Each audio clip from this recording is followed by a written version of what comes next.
Meus irmãos, eu quero lembrar toda a igreja que amanhã, dia 29 de maio, nós teremos dezenas ou centenas e centenas de igrejas por todo o Brasil orando pelo nosso país. E eu digo aos irmãos com toda a minha convicção, se Deus não fizer um milagre no Brasil, nós vamos entrar em guerra civil logo. Só o que salva a nossa nação é um milagre do Senhor. A situação está tão crítica, que os melhores sociólogos, os melhores estudantes de política não têm perspectiva nenhuma. Ou Deus intervém no Brasil, ou pode se preparar, porque a situação vai ficar muito crítica daqui para frente. Então, todos os dias 29 de cada mês, o dia de cada mês, 29 de cada mês, nós vamos dobrar os nossos joelhos, vamos consagrar a Deus um momento de jejum, pode ser pela manhã, pode ser à tarde, eu não sei como você vai fazer, mas separe o dia de amanhã, o dia 29, para unir-se a cristãos ao redor de todo este imenso país, suplicando a Deus que Deus tenha misericórdia do nosso povo e, consecutivamente, das nossas vidas. Porque se a situação entornar mais do que já entornou ali em Brasília, nós vamos sentir o reflexo nas nossas casas, os nossos filhos vão sofrer, os nossos netos, enfim, todos aqueles que estão ao redor de nós vão sofrer também. Então, nós precisamos de um milagre de Deus. Precisamos ou não? É verdade. Então, eu quero desafiar você a estar amanhã em jejum e oração pelo nosso país. Abra a palavra de Deus no texto de Deuteronômio, o quinto livro do Antigo Testamento, capítulo 7. Deuteronômio, capítulo 7, e eu vou ler aqui do verso 6 até o verso 15. Apenas esta parte deste capítulo tão precioso das Escrituras Sagradas. O livro de Deuteronômio, capítulo 7, verso 6.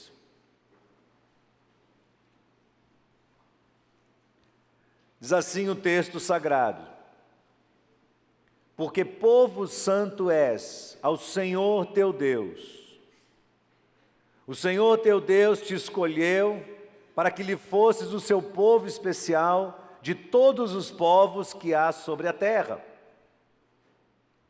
O Senhor não tomou prazer em vós, nem vos escolheu, porque a vossa multidão era mais do que a de todos os outros povos, pois vós éreis menos em número do que todos os povos, mas porque o Senhor vos amava, e para guardar o juramento que fizera a vossos pais, o Senhor vos tirou com mão forte, vos resgatou da casa da servidão, da mão de Faraó, rei do Egito. Saberás, pois, que o Senhor teu Deus, Ele é Deus, o Deus fiel, que guarda a aliança e a misericórdia até 1000 gerações aos que o amam e guardam os seus mandamentos, e retribui no rosto qualquer dos que o odeiam, fazendo-o perecer. Não será tardio ao que o odeia, em seu rosto lhe pagará. Guarda, pois, os mandamentos e os estatutos e os juízos que hoje te mando cumprir. Será, pois, que ouvindo estes juízos, se ouvindo esses juízos o guardares e cumprires, o Senhor teu Deus te guardará a aliança e a misericórdia que jurou aos teus pais, e amar-te-á, abençoar-te-á, te fará multiplicar, abençoará o fruto do teu ventre, e o fruto da tua terra, o teu galardão, o teu mosto, o teu azeite, a criação das tuas vacas, o rebanho do teu gado miúdo, na terra que jurou aos teus pais dar-te. Bendito serás, mais do que todos os povos, não haverá estéril entre ti, seja homem, seja mulher, nem entre os teus animais, e o Senhor de ti desviará toda enfermidade, sobre ti não porá nenhuma das más doenças dos egípcios, que bem sabes, antes as porá sobre todos os que te odeiam. Apenas até aí. Eu quero falar hoje, irmãos, sobre a fidelidade de Deus. Não existem pessoas fiéis, não existe uma igreja fiel sem uma percepção clara da fidelidade de Deus. Se podemos pautar a nossa fidelidade em alguma coisa, a base da nossa fidelidade tem que ser a fidelidade de Deus. Seria um erro concluir que fidelidade e perfeição são a mesma coisa. Pelo menos no nosso caso não é. Devemos ser fiéis, mas nunca seremos perfeitos, a não ser na glória. Com Deus não é assim. Deus é fiel e Deus é perfeito. Mas a nossa ideia de que fidelidade e perfeito se confundem pode transmitir para nós também uma errônea percepção de que, uma vez que eu não estou conseguindo fazer tudo o que eu gostaria para Deus, então eu abandono de vez e eu deixo de fazer aquilo que é um desafio de Deus para a minha vida.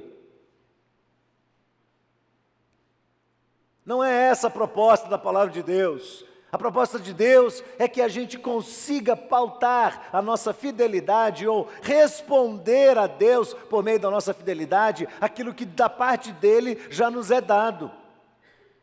Então, se Deus é fiel conosco, nós deveríamos pautar a nossa fidelidade a Deus na própria fidelidade de Deus. Este é o nosso grande desafio. Estas palavras que nós acabamos de ler fazem parte de um pacto que Deus está fazendo com o seu povo.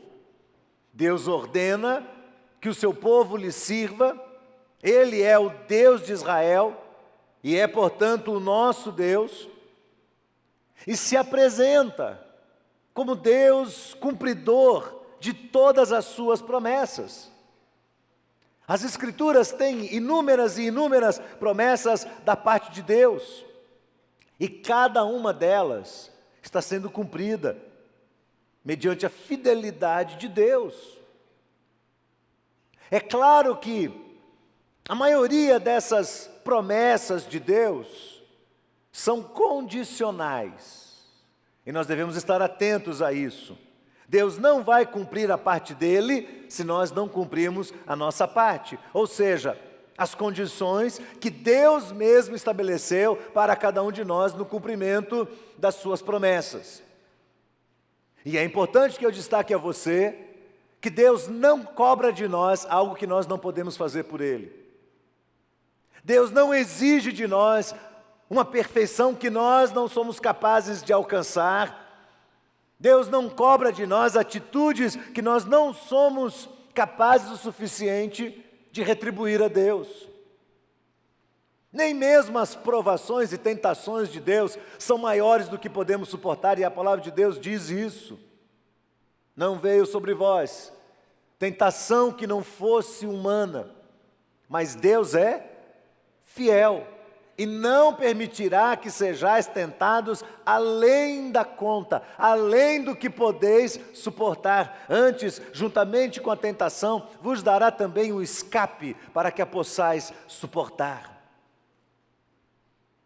Deus é o Deus das alianças. Deus é o Deus fidedigno, fiel. Não é estranho que Deus olhasse para o seu povo e desejasse fazer bem ao seu povo, porque isso faz parte do caráter de Deus. É da índole de Deus cuidar, amparar, abençoar, multiplicar aqueles que o obedecem, aqueles que creem no seu nome. Na semana passada, olhamos para as Escrituras e retiramos dela o desafio de sermos fiéis nas mínimas coisas, na nossa vida pessoal, o que vai influenciar de uma forma extraordinária a nossa própria vida, a nossa família, a igreja e, por fim, a sociedade como um todo. Dissemos aqui que não adianta, seria hipocrisia da nossa parte, cobrar dos governantes que eles sejam fiéis nas grandes coisas do país, se nós não somos fiéis nas mínimas coisas que Deus coloca na nossa mão? A maneira como você for gerir os recursos que Deus coloca na sua mão, vão influenciar essa nação como um todo. Vão influenciar a sua casa, vão afetar a sua igreja. E quando nós, como povo de Deus, não somos fiéis nas questões pequenas, nas mínimas questões, Deus não pode confiar a nós outras coisas maiores. E por causa disso, padecemos, sofremos, enfrentamos, acumulamos algumas lutas que não precisaríamos ter.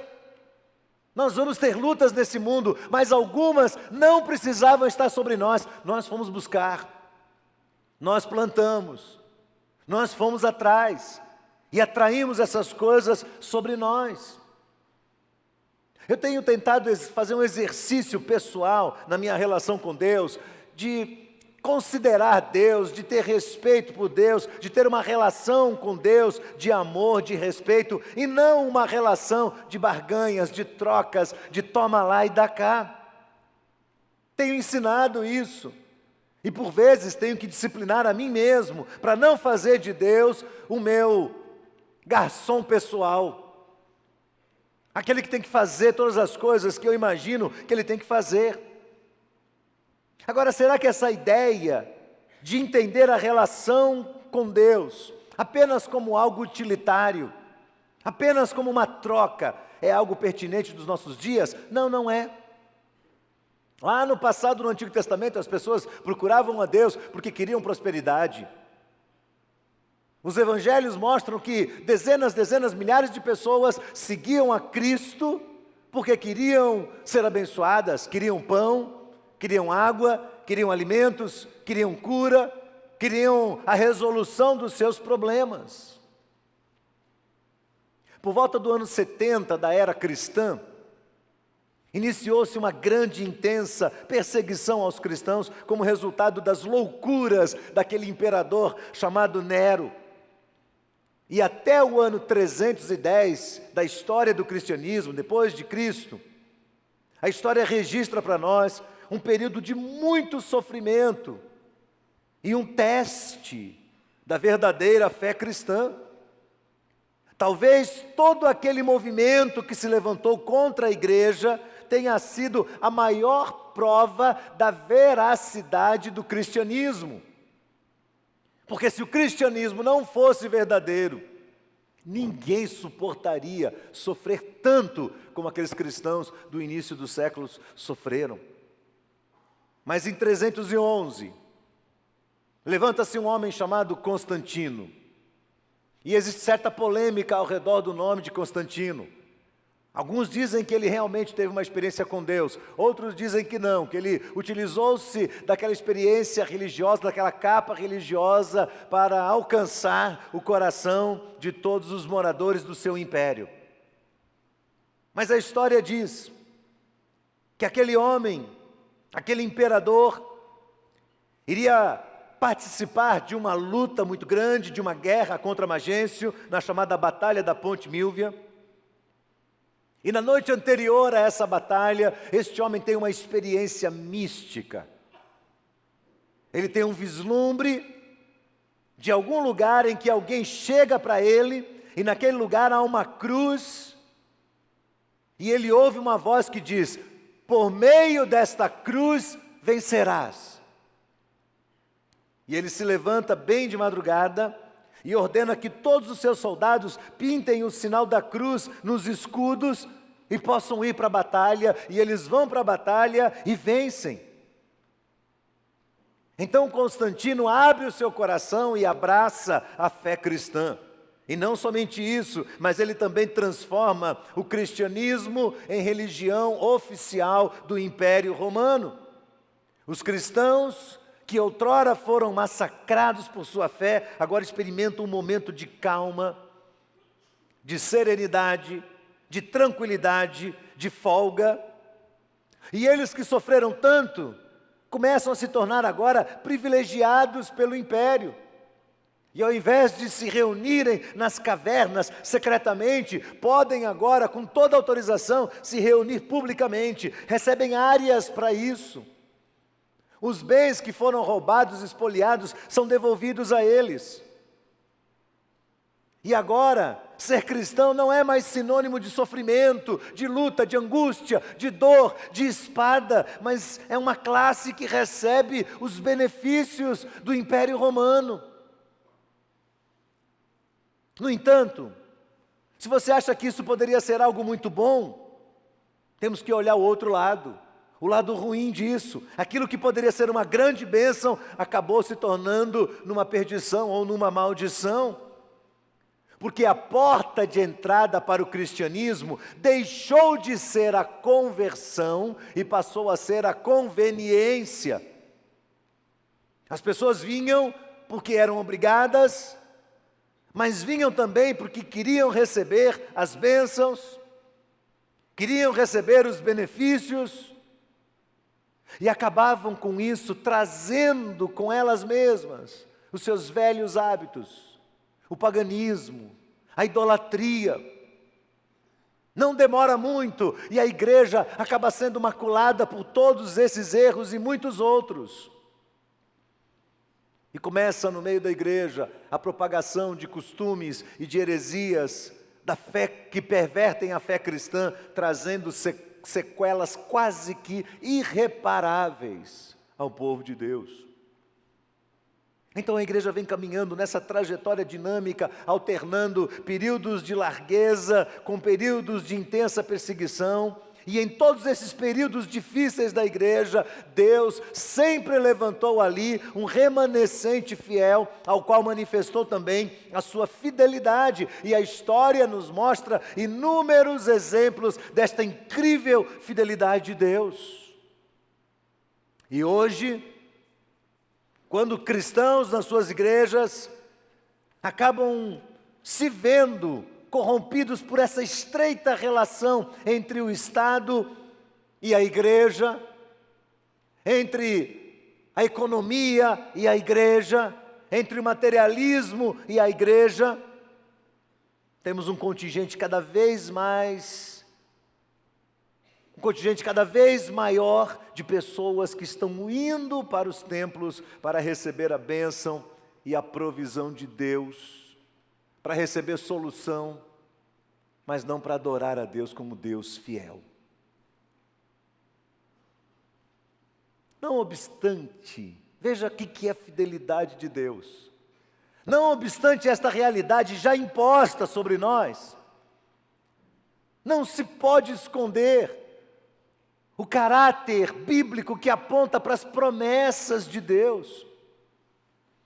Deus é conhecido desde os antepassados como Deus de promessas, como Deus de alianças. E não haja dúvidas de que a salvação é a maior bênção que Deus pode nos dar, é o maior benefício que Deus pode dar a qualquer um de nós. A salvação em Cristo Jesus é um grande presente vindo da parte de Deus, e eu confesso para você, não precisaríamos de mais nada, ou precisamos? Eu fui salvo por Cristo, não precisamos de mais nada. O melhor de Deus nos foi dado em Cristo Jesus, de tal maneira, irmãos, que eu sou obrigado a discordar veementemente daqueles que dizem que o melhor de Deus ainda está por vir. Não, o melhor de Deus já veio, e o melhor de Deus é Jesus Cristo, o Senhor. Esse é o maior presente de Deus, dado a nós, pela graça.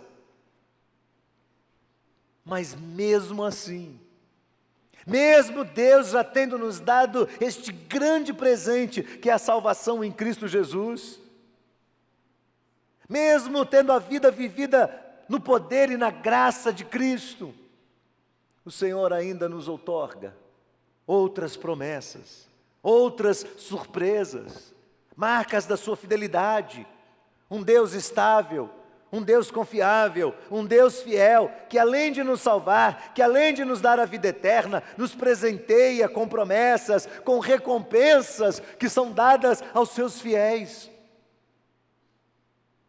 E os santos homens e mulheres de Deus aprenderam que a vida de comunhão intensa com Deus é melhor do que qualquer outra coisa que Deus possa nos dar. E olha que Ele dá. Homens e mulheres de Deus descobriram isso, que viver com Deus, que participar da sua fidelidade é o suficiente. E eles entenderam que não precisavam de mais nada, senão da graça do Deus Todo-Poderoso. E parece que quanto mais cedo eles aprendiam isso, parece que o mesmo acontece conosco. Quanto mais cedo aprendemos que Deus é suficiente, aqueles irmãos e nós acabamos por descobrir que se vivemos segundo a vontade de Deus, não importa se recebemos grandes bênçãos ou se recebemos lutas, todos nós estamos cobertos pelas mãos de um Deus fiel. Deixe-me explicar isso. Quando Paulo escreve o capítulo 4 da carta de Filipenses, ele diz assim: eu aprendi a viver contente em toda e qualquer situação. Tanto sei ser amparado, provido, como sei passar necessidade. Já experimentei de tudo, já tive fartura, e já tive falta de todas as coisas também. Mas eu posso todas as coisas naquele que me fortalece. O que é que ele está dizendo? Ele está dizendo que o amparo de Deus, que o trabalho de Deus na nossa vida, na nossa alma e no nosso coração, transcende as coisas que Deus pode nos dar e que aparentemente são vantagens para nós neste mundo. Que a vida vivida em intensa comunhão com Deus, participando da fidelidade de Deus, nos ensina, se traduz para nós como um cuidado especial de Deus, em que não importa que tipo de circunstância você esteja vivendo, você sabe que Deus está ali presente.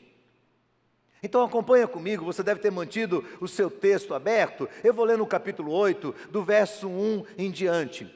Veja o que o Senhor diz: todos os mandamentos que hoje vos ordeno, guardareis para os cumprir, para que vivais, vos multipliqueis, entreis, possuais a terra que o Senhor jurou aos teus pais, e te lembrarás de todo o caminho pelo qual o Senhor teu Deus te guiou no deserto, esses 40 anos, para te humilhar e te provar, e para saber o que estava no teu coração, se guardarias os seus mandamentos ou não.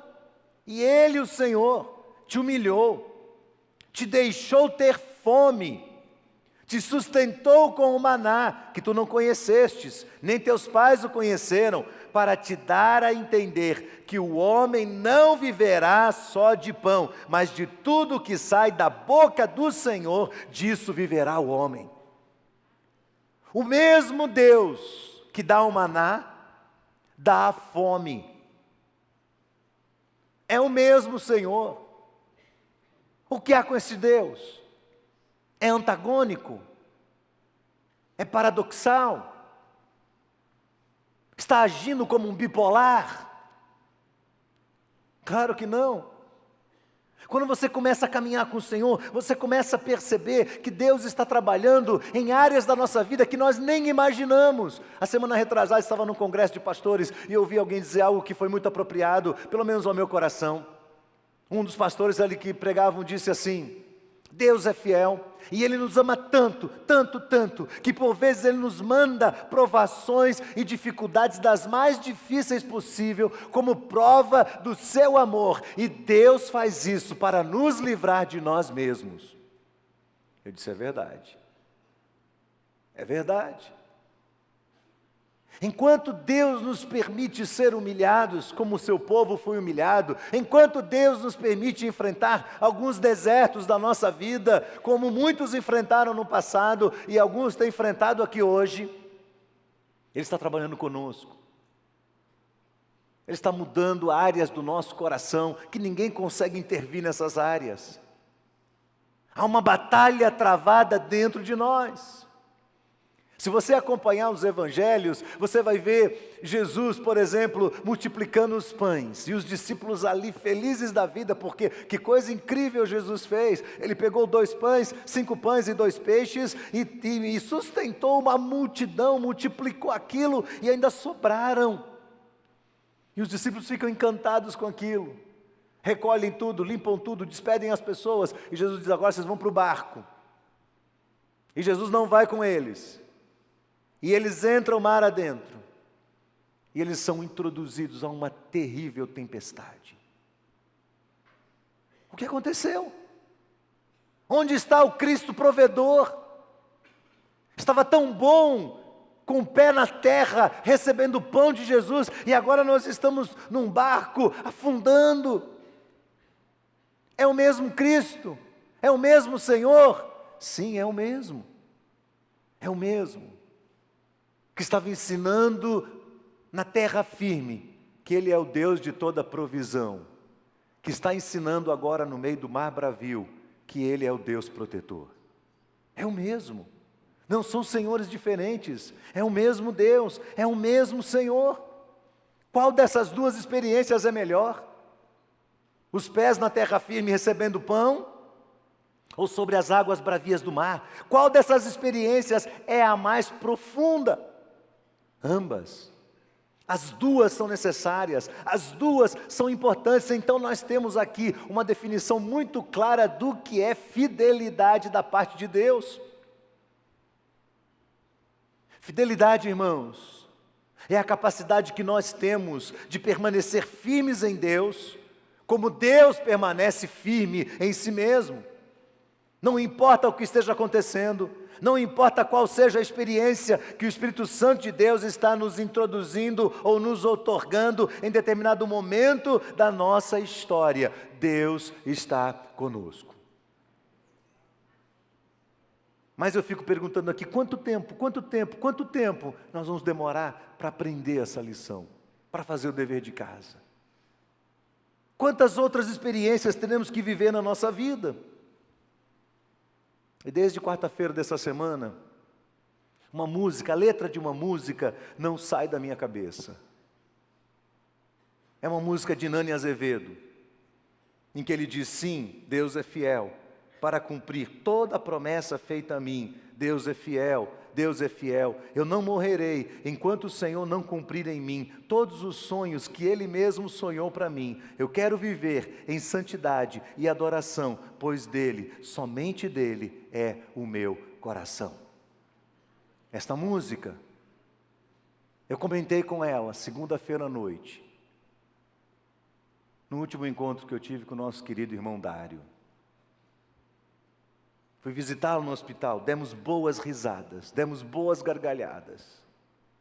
Lembrando experiências e mais experiências que Deus nos deu nesses últimos anos. Eu conheci a Dário há 26 anos. Desses 26 anos, mais do que um irmão em Cristo, esta família muito querida veio morar perto de nós, porta com porta. Por 20 anos nós moramos colados uns com os outros.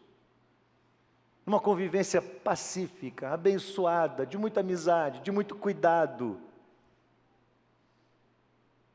E eu fui para aquele hospital, vendo já o estado dele avançado, sentindo a dor de que o pior iria chegar, pelo menos na nossa perspectiva humana. E ali conversamos, demos risadas. Eu fui acompanhá-lo para fazer um exame, retornei com ele. E num determinado momento as pessoas saíram do quarto e eu fiquei sozinho com ele. E começamos a falar sobre a fidelidade de Deus. E essa música era uma música importante, que ele gostava muito. E lembrava dela. Os que estiveram quinta-feira pela manhã no culto fúnebre, no culto de despedida, de adoração a Deus pela vida dele, cantaram juntos essa canção. E não foi à toa que essa canção foi parar ali naquele culto.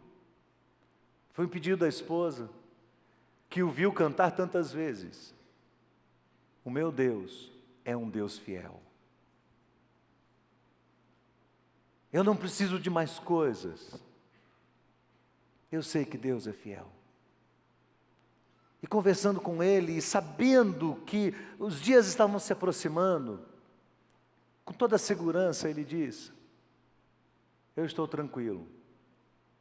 Tenho preocupações com minha esposa, com minha família, mas eu estou tranquilo, porque Deus é fiel. E se Deus cuidou de mim, Ele vai cuidar de toda a minha casa. Ele vai cuidar de toda a minha família. Esse é o caráter de Deus. Esse é o caráter de Deus. Quando é que nós aprendemos isso? Quanto tempo leva na nossa vida, na nossa experiência, para a gente absorver esse ensinamento e ele deixar de ser um conceito distante de nós e se tornar parte da nossa própria experiência de vida? Ao ponto de agir e reagir nos dois polos da vida, com a mesma tranquilidade, com a mesma confiança, com o mesmo sentimento de adoração a Deus. Quer esteja recebendo todo o suprimento, quer esteja enfrentando lutas e perdas. Adorar a Deus nos dois lugares, da mesma forma, na mesma intensidade, na montanha ou no vale. Quanto tempo levamos para aprender? E Deus é fiel. Deus cumpre as suas promessas, e quando Deus cumpre as suas promessas, Ele revela para nós a grandeza do seu caráter, a grandeza da sua fidelidade, e quanto mais isso acontece, mais você vai afinando as suas expectativas com o propósito de Deus. Olha, perceba o seguinte, a Bíblia diz que os nossos pensamentos não são tão altos como os pensamentos de Deus. Deus tem um propósito para nós. E nós temos nossas expectativas egoístas, mesquinhas, que estão aqui embaixo. E as experiências que Deus vai nos dando, de provisão e de lutas, vão nos acelerando nesse processo de sair de baixo, dessas expectativas pessoais, tão confusas às vezes, que nos causam tantos problemas, que quebram relacionamentos, que nos afastam das pessoas, que tiram aquilo que é mais importante na nossa experiência. Vai nos livrando disso, e vai puxando a gente para cima, vai puxando a gente para cima, vai puxando até que a gente chegue próximo de alinhar as nossas expectativas com o propósito soberano de Deus para a nossa história neste mundo.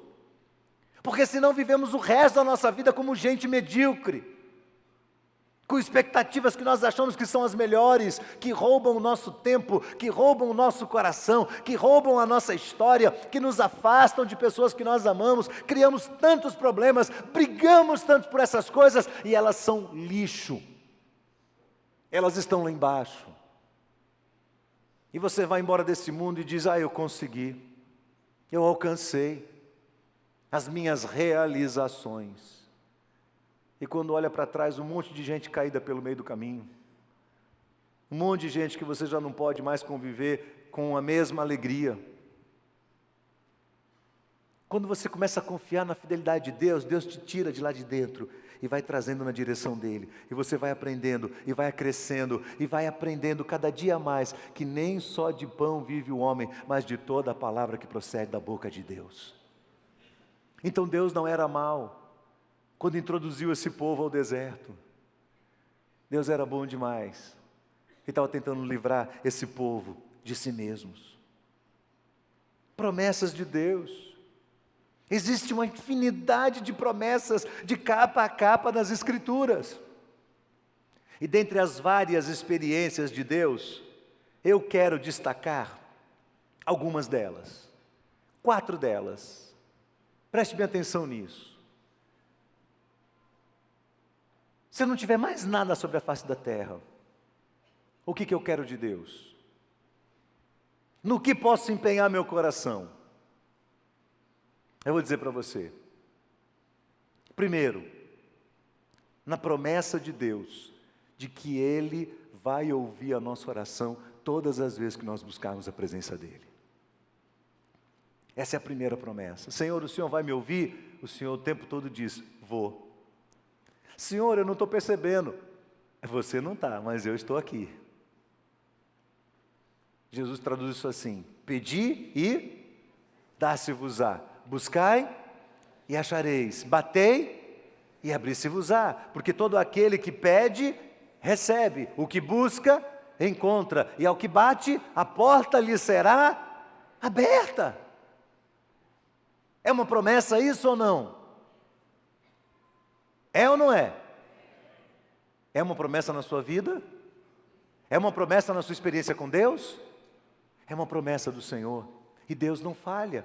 Então busque a presença do Senhor. Fale com Deus. Insista com Deus. Continue orando. Continue clamando. Faça o que Jeremias diz lá no capítulo 33, verso 3. Clama a mim e responder-te-ei, anunciar-te-ei coisas grandes e ocultas que não sabes. A primeira coisa que Deus quer fazer conosco é nos ensinar que Ele é o Deus fiel, que responde às nossas orações.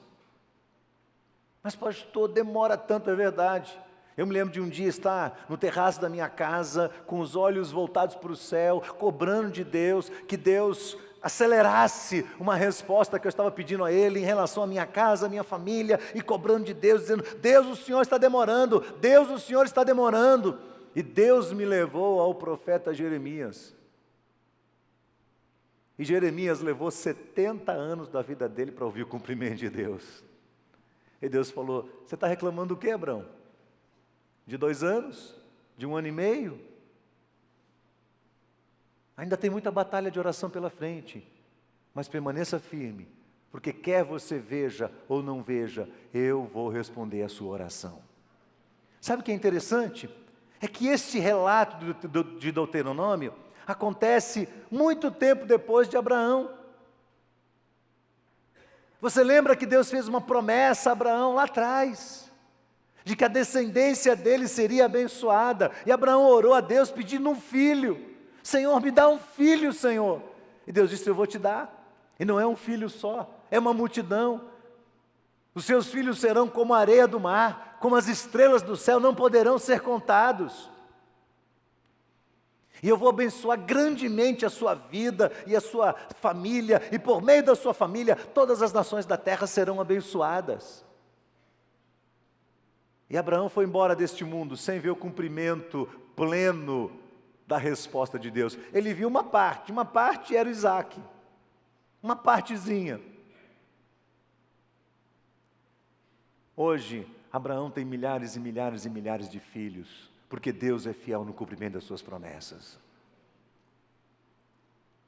Clama ao Senhor, não cesse de orar, não cesse de pedir, não cesse de insistir, continue orando por você, pela sua casa, pelos seus familiares, não deixe de interceder a Deus por eles, porque Deus é um Deus fiel e Ele nos deu a promessa de que todas as vezes que buscarmos a sua face e clamarmos pelo seu nome, Ele responderá a nossa oração. Agora, aprenda a receber as respostas de Deus, porque às vezes Deus diz um sim rapidamente para nós, e outras vezes a demora de Deus já é sinal de que Ele respondeu, e respondeu com um não. Ele disse não. Ora, Deus pode dizer não para mim, sim ou não? Claro que pode. E quantas vezes Deus já me disse não, e eu fiquei bravo. Muitas vezes eu fiquei bravo, disse, Deus, não é possível. E mais à frente eu falei, o Senhor sabia o que estava fazendo. Ainda bem que o Senhor me disse não lá atrás. Ainda bem que o Senhor disse não. E outras vezes Deus diz, calma. No tempo certo as coisas vão se encaixar. Espere em mim, confie em mim. Eu estou no comando da sua vida. Segunda promessa de Deus que eu quero destacar nesta noite É a promessa de que não vai nos faltar o necessário para a nossa sobrevivência. As palavras aqui são muito fortes. No capítulo 7, a partir do verso 12, o Senhor diz que Ele vai suprir todas as necessidades do seu povo. Será, pois, que ouvindo esses juízos, se o guardardes e o cumprides, o Senhor teu Deus te guardará a aliança e a misericórdia que prometeu aos seus pais. E Ele vai te amar e vai te abençoar e te fará multiplicar, abençoará o fruto do teu ventre, abençoará a tua terra, o teu grão, o teu vinho, o teu azeite, a criação das tuas vacas, o rebanho do teu gado miúdo, a terra que Ele jurou dar aos teus pais. Bendito serás mais do que todos os povos, não haverá estéril entre ti, nem homem nem mulher, e o Senhor desviará de ti toda a enfermidade. Louvado seja Deus, essa promessa de Deus está aqui, irmãos. E nós ficamos assustados com essa promessa de Deus, mas Ele está dizendo isso. Ele está dizendo que vai cuidar de nós. Deus não vai dar coisas que nós não precisamos. Deus não vai nos encher de apetrechos inúteis e desnecessários. Mas eu tenho certeza que se você é fiel a Deus e mantiver a sua fidelidade, mais adiante na sua vida, em qualquer época, você vai dizer exatamente o que Davi diz lá no Salmo 37, verso 25. Fui velho, agora sou moço, fui moço, agora sou velho, nunca vi o justo desamparado, nem a sua descendência mendigar o pão. Louvado seja Deus, irmãos. Porque Deus não está preocupado só conosco em suprir nossas necessidades, Ele está preocupado em suprir as nossas, dos nossos filhos, dos nossos netos, dos nossos bisnetos, e daí para frente tudo é com o Senhor. Isso é a preocupação dEle, é o cuidado dEle. E Jesus fala sobre isso, lá em Mateus 6, Jesus diz, ore pelo pão nosso de cada dia, e lembre-se de uma coisa, jamais se esqueça disso, o vosso Pai Celestial sabe de tudo o que você necessita, antes de você pedir qualquer coisa para Deus. Ele já sabe, Ele já conhece antecipadamente as suas necessidades. Você tem confiado na provisão de Deus? Você tem experimentado a provisão de Deus sobre a sua vida e a sua história? A terceira promessa, mais forte ainda, mais intensa, mais profunda, extraída lá da palavra de Jesus em Mateus capítulo 28, verso 20, onde Jesus diz assim, eis que estou convosco todos os dias, até a consumação dos séculos. Que promessa é essa? É a promessa da presença de Deus entre nós. Se o Senhor estiver comigo, louvado seja Deus. Eu vou estar bem, eu vou ter sucesso, eu vou estar feliz, eu vou progredir, não porque eu tenho coisas, não porque estou numa situação confortável, mas porque o Senhor dos Exércitos está conosco, o Deus de Jacó é o meu refúgio. Eu tenho confiança nisso, eu tenho segurança nisso, eu tenho tranquilidade dentro do meu coração. Eu vou poder orar como Davi no Salmo 23, ainda que eu ande pelo vale da sombra e da morte, não temerei mal algum, porque Tu estás comigo. O Senhor está comigo. Se o Senhor está comigo, eu posso enfrentar a cova dos leões. Se o Senhor está comigo, eu posso enfrentar a fornalha ardente. Se o Senhor está comigo, eu posso enfrentar o barco sobre as águas bravias do mar. Se o Senhor está comigo, eu posso enfrentar uma doença, uma dificuldade, uma perda, seja lá o que for. O mais importante não são os bens materiais, não são as vitórias que posso alcançar neste mundo. O mais importante é ter a certeza que o Senhor está aqui dentro da minha vida, da minha alma, da sua alma, sobre você. As mãos do Senhor estão estendidas sobre você. Você não está sozinho. Você pode ter sido abandonado por toda a sua casa, toda a sua família. As pessoas que mais amam você podem ter decepcionado você no passado. O Senhor nunca vai fazer isso com você. Ele nunca vai decepcionar você. Ele nunca vai abandonar você. Você pode estar sozinho neste mundo. Pode agradecer com alegria, porque aí onde você está, o Senhor está do seu lado.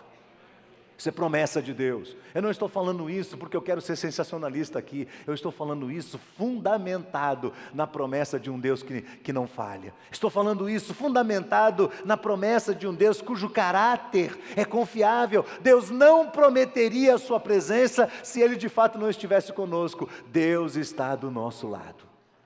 Agora presta atenção. O fato de Deus estar do nosso lado nos reveste de grande responsabilidade. Porque Ele está conosco no meio da dificuldade. Ele está conosco no meio das lutas, mas Ele está conosco também nas nossas horas de descanso e de lazer. A Bíblia diz que os olhos do Senhor estão sobre todos.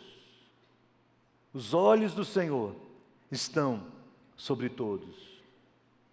A quarta e última promessa não aparece aqui no Deuteronômio, até porque naquela época a percepção que as pessoas tinham da vida tinha a ver mais com a prosperidade humana, com a conquista das terras, tudo isso uma figura do que Jesus traria mais tarde. Mas eu extraio a última promessa das palavras do Senhor Jesus, que diz que Ele nos daria a vida eterna. Quando Paulo escreve a carta de Coríntios no capítulo 15, ele diz assim: ora, se a nossa vida em Cristo se resume só a esta vida, nós somos os mais miseráveis, os mais infelizes de todos os homens. Sabe por que ele está falando isso? Porque Paulo se antecipa ao fato de que nada nesta vida pode nos encher de prazer, nada nesta vida pode ser completo. A vida perfeita neste mundo não vai haver, não vai haver. Vida perfeita não vai haver. Casamento perfeito, não vai ter. Casamento é luta. Não é fácil. Hein, minha irmã? A irmã está procurando um marido perfeito, não é? Ó, coitada. Que pena. Hein, moça, você está buscando a mulher perfeita? Pastor, minha mulher é muito teimosa. E parece que quanto mais eu falo, pior ela fica, pastor. Se cair na cachoeira, rola para cima de tão teimosa que é. É assim mesmo, essa é a natureza humana. A natureza humana é assim, a gente não muda fácil. A gente só muda aquilo que bate aqui na cabeça da gente assim, está errado, aqui dentro, e você diz de você mesmo, está errado, eu tenho que mudar, está errado. Aí você começa a mudar. Mas não adianta as pessoas falarem. O trabalho perfeito, a realização profissional plena, oh Jesus, vamos pegar uma enxada de vez em quando, não é? Vamos carpir um mato aí e ganhar o troco para comprar o pão e o leite, louvado seja o nome de Jesus. Para com isso.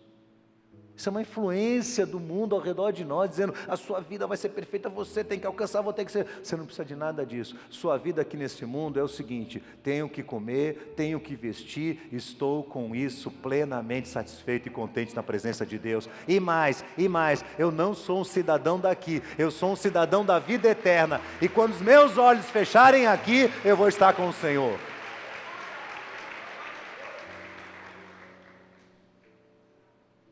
Quando tudo acabar, eu vou estar com o Senhor. E se essa semana foi uma semana de grande perda para nós, de tristeza, de ver nosso querido irmão partir para a glória, por outro lado, ele está muito melhor do que qualquer um de nós. Ele está diante do Rei dos Reis, do Senhor dos Senhores. Ele está celebrando. Eu fico aqui imaginando quanto que deve estar conversando com Jesus lá. Quanta coisa ele deve estar conversando com o Senhor. Que alegria nós temos. Eu tenho participado de muitas cerimônias funerais na minha vida, na minha experiência.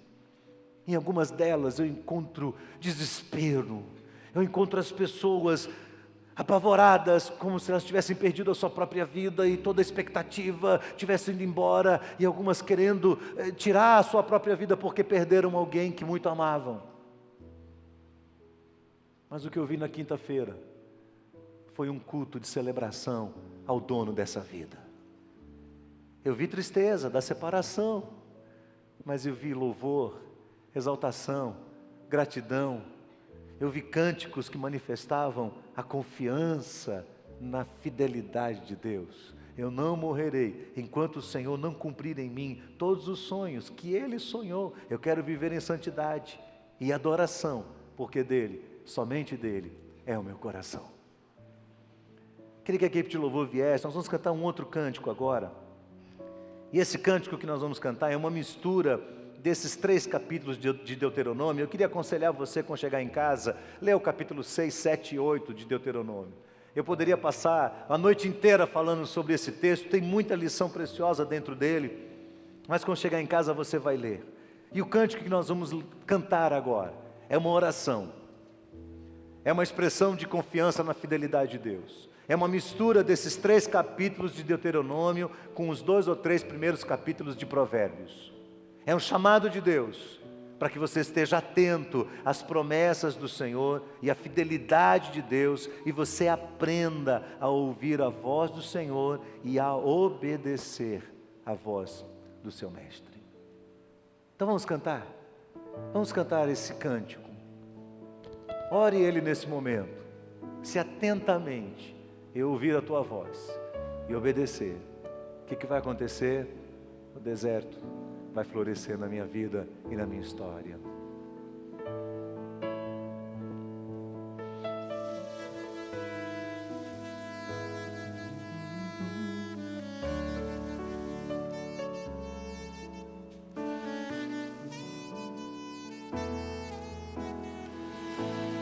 Se atentamente eu ouvir a tua e obedecer,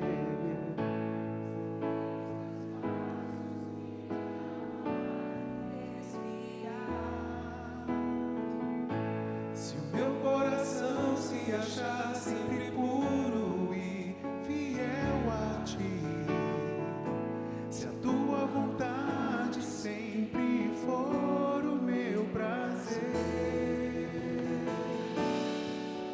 o deserto então será manancial,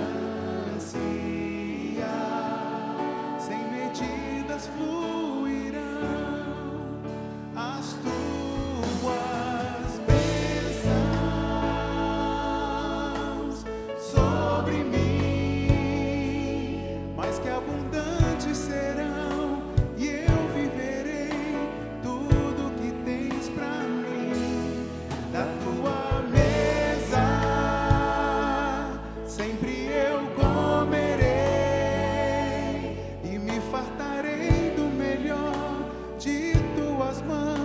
se a tua voz ouvir e obedecer. Vamos ficar de pé, irmãos?